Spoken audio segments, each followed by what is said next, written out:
Our next speaker is Staton. You all know the maker of the Trust Fall. One of my favourite quotes of Julian, let me share this with you. And I've shared these thoughts with many of the sessions we've attended, more than 2,000 sessions of the Trust Fall in Australia, New Zealand, UK. It's coming out in the US in 2 weeks, the 17th of July. My partner, co-producer Natalia Mignana and I, we've attended some of the sessions and I do a little introduction and share this quote because I say to the crowd, Julian, he's not just an encryption expert, a geopolitics expert, he's also a visionary, a philosopher. He had a vision and he followed through on that. And, when we started this project, it was going to be a 3-month, zero-budget YouTube documentary. That's what we were going to do. And somehow it turned into a worldwide $500,000 budget, somewhat of a blockbuster documentary. And that was thanks to people power, and that was a democratic process of people wanting to see a new Assange film made in the way that we made it. So this is one of my favourite quotes of Julian. There is unity in the oppression, and there must be absolute unity and determination in the response. End quote. Yeah! Unity! And so this project was an incredible result of incredible unity. Thousands of people contributed to our crowdfunding campaign. We had 25 investors, 23 videographers, 3 editors. It was a 1-year process, 1,000 hours of editing to make this very long, very intricate film, 5 animators, and most of all my lovely partner Natalia, who was there all throughout the process, from carrying heavy camera equipment in the subways of London through to translating the interviews of the Spanish doctor Pau Perez Sales, designing the poster that carried the film around the world. And she's been with me the whole way through and just been a wonderful asset. If you're ever going to make a documentary, I highly recommend find yourself a Natalia.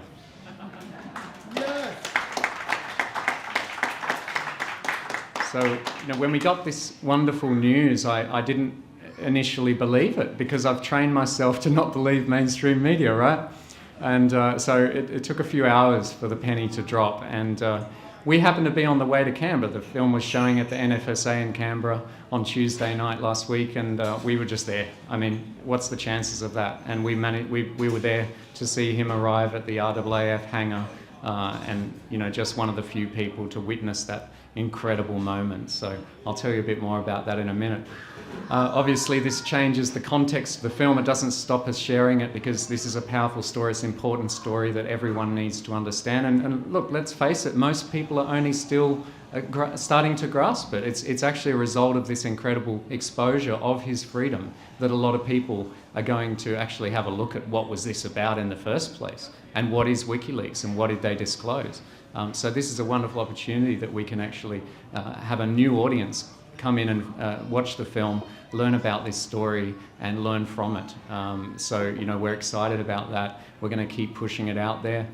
And but we might have to make a few changes to the film. We've realised that, so especially the timeline and for those that have seen the film, you might remember this last part of the film about where the Trust Fall, the title, starts to make sense. And so I've been toying around with options of what to say, how to change that last bit in the context of Julian now being free. So I'll just I'll recite that last bit of the film, and I'll show you one of my ideas of how we're going to change it. If there is a sign on the right side of history, it already has the words Julian Assange engraved on it. If there is a gong in the theatre show that was his trial, its metal is split from being rung so loudly.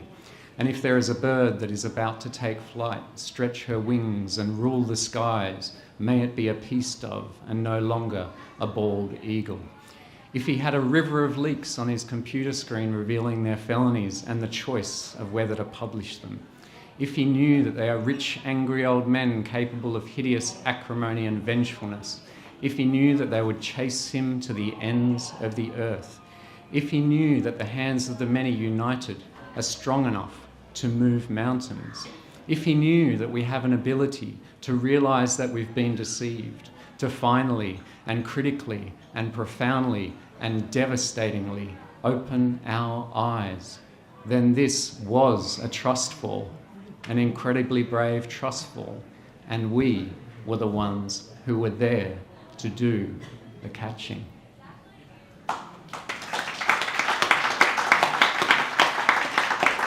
That's just one way we might adjust the film so that it's a timeless reminder and people can watch it in 1,000 years from now. Watch the trust fall and it will be a horror story that they are watching and a lesson for everyone to learn. The second thing I want to read is a poem called Thank You. And I've not yet met Julian. We couldn't interview him. We weren't allowed to interview. No journalists allowed into the prison at that time. So this is what I wrote in regards to my hopes to one day meet the subject of the film. One day I hope to meet this man, this brave David who took on a Goliath of an empire, this warrior who threw his own body like a spanner into their wretched war machine, this genius who used his smarts to invent an anonymous Dropbox to protect those reporting crimes, this engineer who designed a pipeline for a torrent of truth, this peacekeeper who showed us that modern wars are all built on lies, this messenger who built an indestructible and immense and mighty rebel library of Alexandria. What would I say if I met this man? First, thank you, and then sorry. Thank you for your contribution to progress, knowledge, and peace, and sorry for being so ignorant and taking so long to acknowledge the weight and value of your contribution to humanity.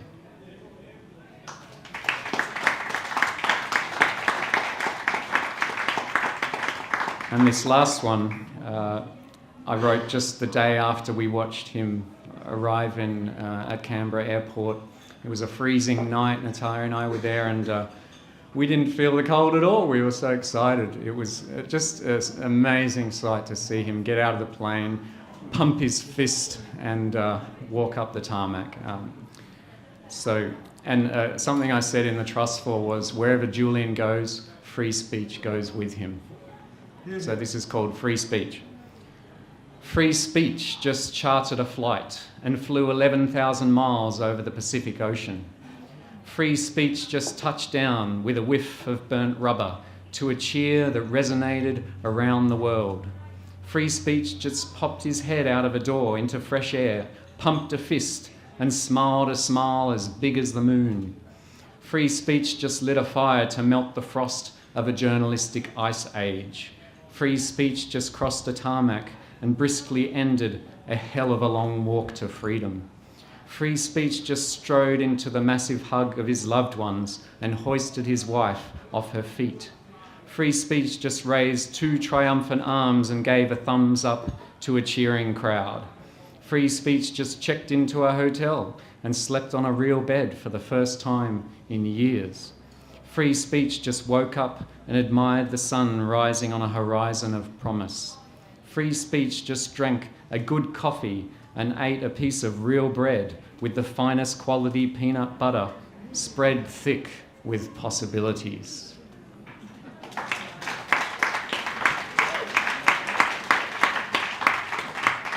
So as Carl Lionheart, the singer-songwriter whose song we used at the end of the film, said, we're going to keep pushing, we're going to pardon Assange and keep campaigning for the more than 500 journalists in prison around the world today. We'll keep showing the trust fall. If you'd like to support that, we've got my little poetry book on sale tonight, pay-as-you-feel donation, and you can take one home and explore further the ideas and insights behind the film. Thanks for having me here tonight.